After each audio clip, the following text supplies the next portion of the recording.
Boy Silaria po sa Rimate. Kaya attorney po. Sir, yung sinabi nyo kanina, matitiyak po ba ng AKAP at yung AIX, yung food security sa pamamagitan ng financial assistance program para sa mga mahihirap na pamilya? Hindi tugon ang any form of ayuda. Liting ko sa mga kababayan natin.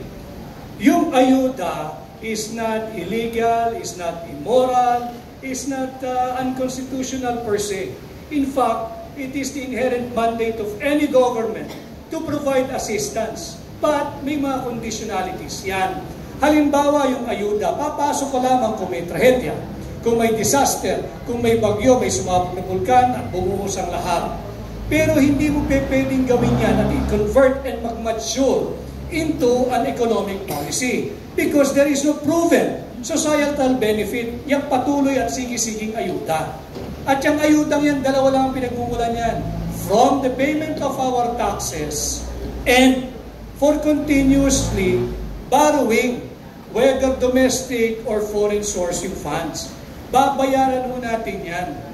Binibigyan natin, yung targeted po kasi yung ayuda boy. Targeted ang ayuda. Ang tinatarget niyan, yung mga gusto talaga ng mga politiko na maging dependent na lang sa kanila para paulit-ulit silang tangkilikin at iboto. Pero, yung mover ng ating economy, yung middle class, anong binigay na ng gobyernong ito, ng Marcos administration sa middle class? Bakit ang middle class?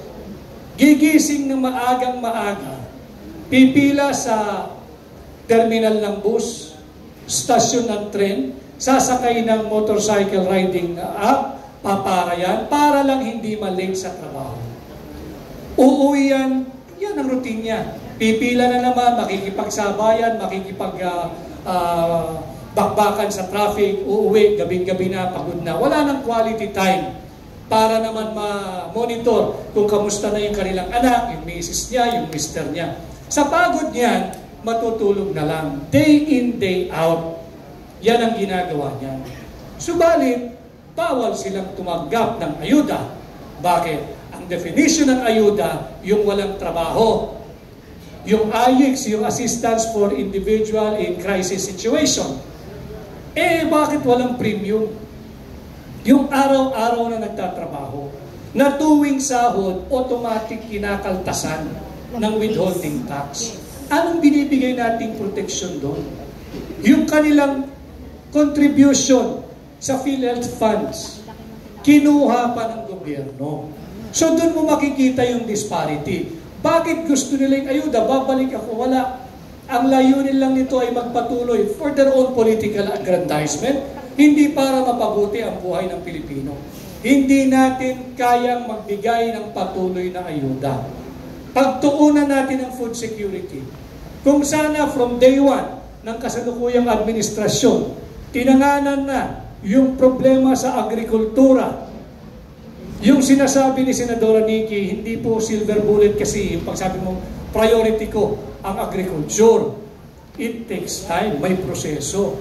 Pero kung naging seryoso from day one, we can look forward for the coming year or on the 4th year, mag-i-improve na yung ating rice production, yung ating rice sufficiency, yung ating mga mangingisda, yung ating magbabaka, magbababoy, lahat.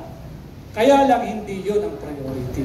And again, I have nothing against ayuda doon sa tunay na nangangailangan. Paano naman ang middle class?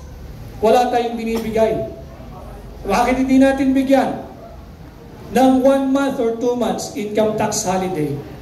Sasabihin siguro, that is an absurd proposition of Tony Vic Rodriguez. Dahil mabawalan ng kita ang gobyerno in the form of taxes. Paano magiging absurd proposition? Hindi hamak na absurd o kabaliwan yung patuloy kang nagbibigay ng ayuda kahit hindi naman doon sa nangangailangan. I'm just saying, bigyan din natin ng proteksyon yung nagko-contribute sa nation building, yung nagbabayad ng buwis, yung nagbabanat ng kanilang mga boto. At ito yung working class. At ang may tutulong ko siguro,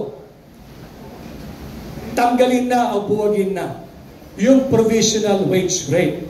Iparehas natin ang sahod ng nasa probinsya at yung mga nagtatrabaho sa National Capital Region. Okay, alas 12 na.